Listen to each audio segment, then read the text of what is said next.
Friends, পেশেন্টদের সাথে কথা বলতে গিয়ে আমরা বুঝতে পারি আজও এমন অনেক মানুষ রয়েছেন যারা মনে করেন খাবার দাবারের মধ্যে দিয়ে যদি কোনো পাথরের টুকরো আমাদের পেটের ভেতরে ঢুকে যায়, সেই পাথর যদি পিত্তথলির মধ্যে আটকায় আমাদের গল ব্লাডার স্টোন হয়।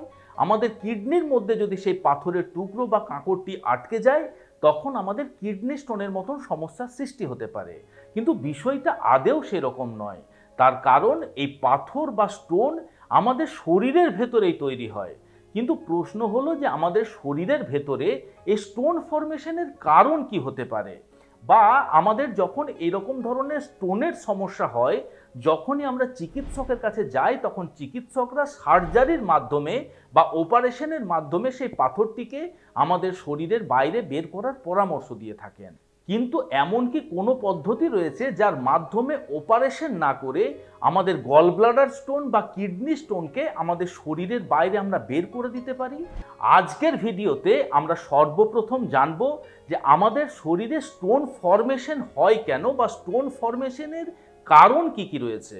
আমরা তার সাথে সাথে এমন কিছু প্রাকৃতিক উপায়ের বিষয়ে জানব যার মাধ্যমে অপারেশন ছাড়া বা সার্জারি ছাড়া আপনার গল ব্লাডার স্টোন বা কিডনি স্টোনের সমস্যার থেকে আপনি মুক্তি পেতে পারেন। এবং তার সাথে সাথে এমন কিছু খাবার দাবারের বিষয়েও জানবো যে খাবার দাবারগুলি আপনার গল ব্লাডার স্টোন বা কিডনি স্টোনের কারণ হতে পারে।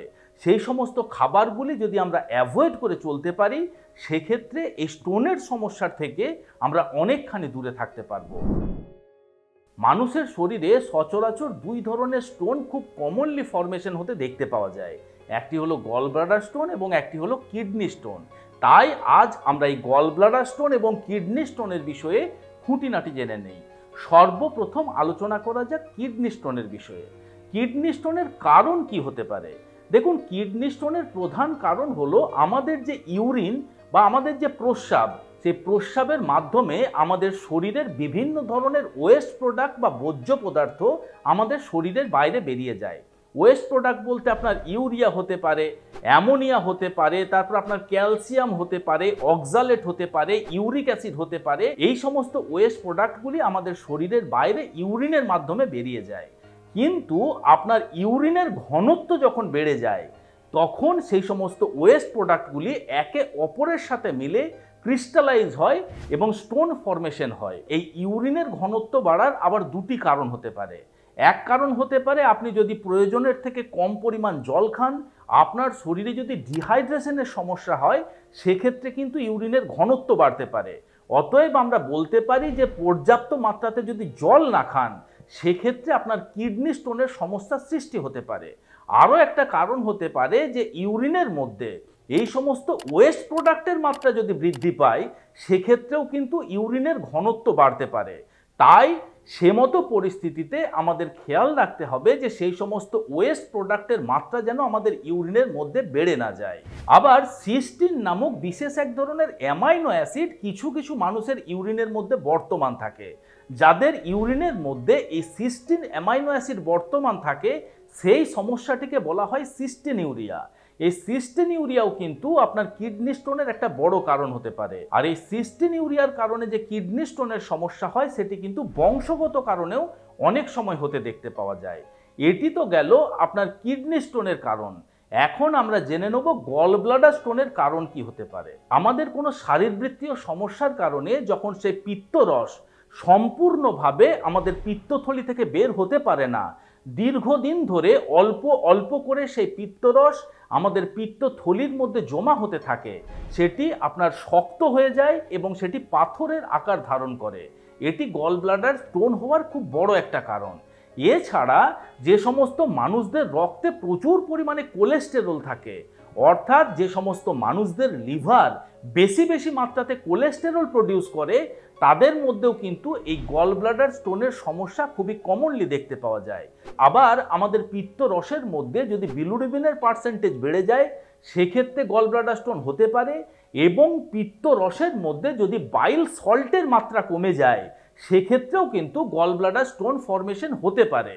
এ তো জানলাম যে আপনার কিডনি স্টোন এবং গল ব্লাডার স্টোন ফরমেশনের কারণ কি কি বা তৈরি কেন হয় আমাদের শরীরের মধ্যে। এখন দেখুন, আমাদের যখন এই স্টোনের সমস্যা হয়, তখন চিকিৎসকের কাছে গেলে চিকিৎসক সার্জারির মাধ্যমে বা অপারেশনের মাধ্যমে সেই সমস্ত স্টোন আমাদের শরীরের বাইরে বের করে দেওয়ার পরামর্শ দিয়ে থাকে। কিন্তু আমি বলবো যে যদি আপনার এই স্টোনের কারণে কোনো মেডিকেল ইমার্জেন্সি না হয়ে থাকে, অর্থাৎ মনে করুন সে স্টোনের কারণে আপনার অত্যাধিক পরিমাণে ব্যথা আপনার যদি না হয়, বা স্টোনের অন্যান্য সাইড এফেক্টের সিমটম যদি আপনার শরীরে এখনো পর্যন্ত প্রকট হয়নি, সেক্ষেত্রে আমি পরামর্শ দেবো আপনারা এমন কোনো আয়ুর্বেদিক মেডিসিন ব্যবহার করতে পারেন যার মাধ্যমে এই সমস্যার সমাধান পাওয়া যায়। মতো পরিস্থিতিতে আপনাদের সাথে উজ্জ্বলা আয়ুর্বেদাশ্রমের খাডনল ক্যাপসুলের সাথে পরিচয় করিয়ে দিতে চাই। এই উজ্জ্বলা আয়ুর্বেদাশ্রমের যে খাডনল ক্যাপসুল, এটি 100% আয়ুর্বেদিক, সেজন্য এটি 100% সেফ। পুরুষ মহিলা নির্বিশেষে সকলেই নিশ্চিন্তে নির্দ্বিধায় ব্যবহার করতে পারেন যদি আপনার এই স্টোনের সমস্যা রয়েছে। এর মধ্যে মেন ইনগ্রিডিয়েন্টস হিসাবে ব্যবহার করা হয়েছে জোয়ান। পাথরের জন্য আপনার পেটের মধ্যে যে সাডেন ক্র্যাম্পের মতন সমস্যা হয়, সেই ক্র্যাম্পকে কিন্তু এই জোয়ান কম করতে পারে। এবং আপনার পেটের মধ্যে যখন স্টোন ফরমেশন হয় তখন হজমের সমস্যার সৃষ্টি হতে পারে, সেই হজমের সমস্যারও কিন্তু সমাধান করতে পারে এর মধ্যে ব্যবহৃত জোয়ান। শুধুমাত্র জোয়ান নয়, তার সাথে সাথে এর মধ্যে ব্যবহৃত আপনার কান্টাকরি রুট, ছোট গোখরু, চিরতা এবং উইকেন্ডের মতো হাই পাওয়ারফুল হার্ব, এগুলি আপনার যদি গল ব্লাডার স্টোনের সমস্যা রয়েছে সেই স্টোনকে ধীরে ধীরে ভেতরে ডিজলভ করে দেয়। এবং যদি আপনার কিডনি স্টোনের সমস্যা রয়েছে সেই কিডনি স্টোনকে ব্রেকডাউন করে। এবং এই সমস্ত ভেষজ উপাদানের মধ্যে রয়েছে প্রচুর পরিমাণে ডাইইউরেটিক প্রপার্টি। এই ডাইইউরেটিক প্রপার্টি থাকার জন্য এই খাডনল ক্যাপসুল যখন আপনি খাবেন তখন অন্যান্য দিনের তুলনায় বেশি বেশি ইউরিন আপনি পাস করবেন, এবং সেই ইউরিনের মাধ্যমে যে কিডনি স্টোন ব্রেকডাউন হয়ে গেছে বা টুকরো টুকরো আকারে ভেঙে গেছে সেগুলিকে ইউরিনের মাধ্যমে শরীরের বাইরে বের করে দিতে সাহায্য করতে পারে। এই উজ্জ্বলা আয়ুর্বেদাশ্রমের খাডনল ক্যাপসুল ব্যবহার করা কিন্তু খুবই সহজ। অন্যান্য ক্যাপসুল বা ট্যাবলেটের মতনই সকালবেলা ব্রেকফাস্টের পরে একটি ক্যাপসুল, দুপুরবেলা লাঞ্চের পরে একটি ক্যাপসুল এবং রাত্রিবেলা ডিনারের পরে একটি ক্যাপসুল আপনি জল দিয়ে গিলে খেতে পারেন। এটি ক্যাপসুল ফর্মে তো অ্যাভেলেবেল। যদি আপনি ক্যাপসুল ফর্মে ব্যবহার করতে না চান, সে মতো পরিস্থিতিতে এই উজ্জ্বলা আয়ুর্বেদাশ্রমের খাডনল সিরাপও কিন্তু অ্যাভেলেবেল। আপনি সিরাপ ফর্মেও ব্যবহার করতে পারেন। এটির উপকারিতা কিন্তু একই রকমের এবং এটি ব্যবহারও আপনি একইভাবে করতে পারেন। অর্থাৎ এই উজ্জ্বলা আয়ুর্বেদাশ্রমের যে খাডনল সিরাপ, সেটি আপনি 10 ml করে 3 বার খাবার পরে খেতে পারেন। অর্থাৎ আপনার সকালবেলা ব্রেকফাস্টের পরে 10 ml খেলেন, দুপুরবেলা লাঞ্চের পরে 10 ml খেলেন এবং রাত্রিবেলা ডিনারের পরে আপনি 10 ml ব্যবহার করলেন। এই উজ্জ্বলা আয়ুর্বেদাশ্রমের খাডনল ক্যাপসুল এবং খাডনল সিরাপের সাথে কম্বো প্যাক হিসাবে লিভকন ক্যাপসুলকেও এনারা রাখছেন। এই লিভকন ক্যাপসুল আপনার স্টোনের কারণে যদি স্টোমাকের মধ্যে বেশি বেশি অ্যাসিড প্রডিউস হয়, সেই অ্যাসিড প্রডিউসের জন্য স্টোমাক লাইনিংয়ের মধ্যে বিভিন্ন প্রকারের সমস্যার সৃষ্টি হতে পারে, সেই সমস্যার সমাধান করতে পারে। এছাড়া যখন আপনার স্টোমাকের মধ্যে বেশি বেশি মাত্রাতে অ্যাসিড প্রডিউস হতে থাকে তখন অ্যাসিড রিফ্লাক্স বা GERD বা গ্যাস্ট্রো ইসোফেজিয়াল রিফ্লাক্স ডিজিজের মতনও সমস্যা দেখতে পাওয়া যায়। সেক্ষেত্রেও কিন্তু এই লিভকন ক্যাপসুল আপনাকে কিন্তু উপকারিতা দিতে পারে। এই লিভকন ক্যাপসুলও একইভাবে আপনি ওই খাডনল ক্যাপসুলের মতনই ব্যবহার করবেন।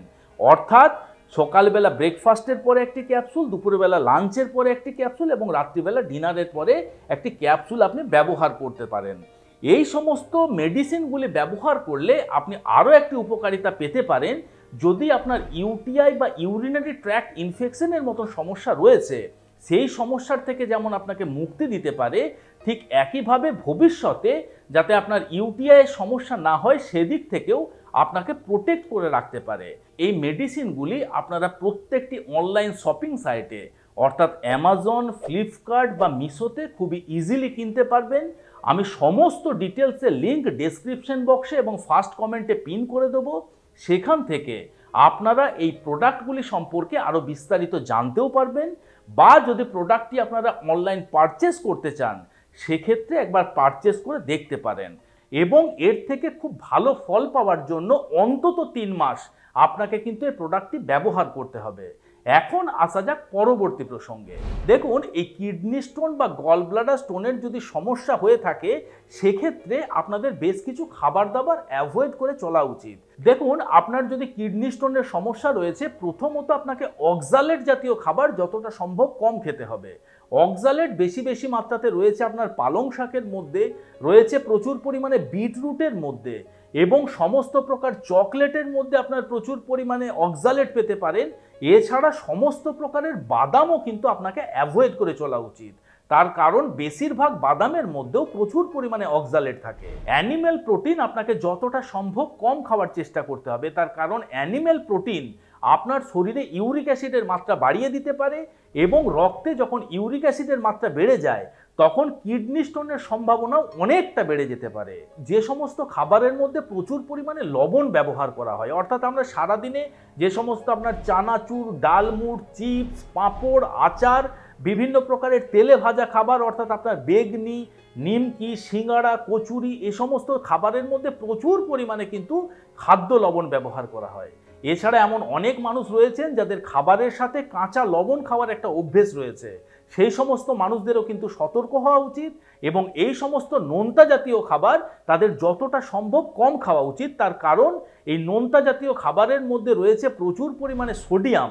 এই সোডিয়াম কিন্তু আপনার কিডনি স্টোনের ঝুঁকি অনেকটা বাড়িয়ে দেয়। এছাড়া আপনার যদি কিডনি স্টোনের সমস্যা রয়েছে সেক্ষেত্রে চিকিৎসকের পরামর্শ ছাড়া কোনো প্রকারের কোনো ক্যালসিয়াম সাপ্লিমেন্ট বা কোনো প্রকারের কোনো ক্যালসিয়াম মেডিসিন কিন্তু আপনার খাওয়া চলবে না। তবে অবশ্যই মনে রাখতে হবে, আপনি যে কোনো মেডিসিন খান না কেন, যে কোনো আপনি হোম রেমেডি ইউজ করুন না কেন, আপনার যদি কিডনি স্টোনের সমস্যা রয়েছে সেক্ষেত্রে আপনাকে বেশি বেশি মাত্রাতে জল খেতে হবে।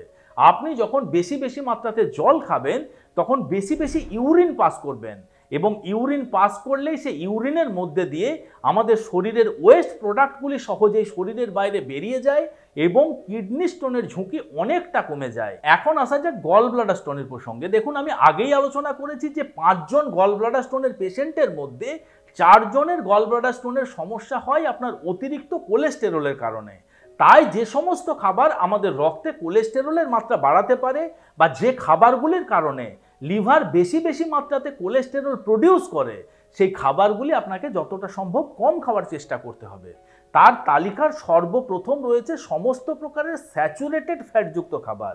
এখন স্যাচুরেটেড ফ্যাট আপনি কোন কোন খাবারের মধ্যে পেতে পারেন? সমস্ত প্রকারের মাংসের মধ্যে প্রচুর পরিমাণে স্যাচুরেটেড ফ্যাট থাকে। এছাড়া দুধ বা দুগ্ধ জাতীয় খাবারের মধ্যেও প্রচুর পরিমাণে স্যাচুরেটেড ফ্যাট থাকে, এবং যে সমস্ত তেল সহজেই বা রুম টেম্পারেচারে জমে যায় সেই তেলগুলির মধ্যে প্রচুর পরিমাণে স্যাচুরেটেড ফ্যাট থাকতে পারে। অর্থাৎ আপনার নারকেল তেল, পাম তেল, বাটার, ঘি, এগুলি আপনাকে যতটা সম্ভব কম খেতে হবে। শুধুমাত্র স্যাচুরেটেড ফ্যাট নয়, কোলেস্টেরলের কথা চিন্তা করেও ঘি আপনাকে কম খেতে হবে। শুধুমাত্র ঘি নয়, যে সমস্ত খাবার আমাদের রক্তে কোলেস্টেরলের মাত্রা বাড়াতে পারে, অর্থাৎ প্রাণীজ খাবার আমাদের যতটা সম্ভব কম খাবার চেষ্টা করতে হবে। আপনাকে প্ল্যান্ট বেসড প্রোটিনের উপরে নির্ভরশীল হতে হবে যদি আপনার গল ব্লাডার স্টোনের সমস্যা রয়েছে। বেশি বেশি মিষ্টি জাতীয় খাবারও আপনাকে অ্যাভয়েড করে চলতে হবে। মিষ্টি যতটা সম্ভব আপনাকে কম খেতে হবে। আশা করি আজকের এই ভিডিওটি আপনাদের ভালো লেগেছে, ইনফরমেটিভ লেগেছে।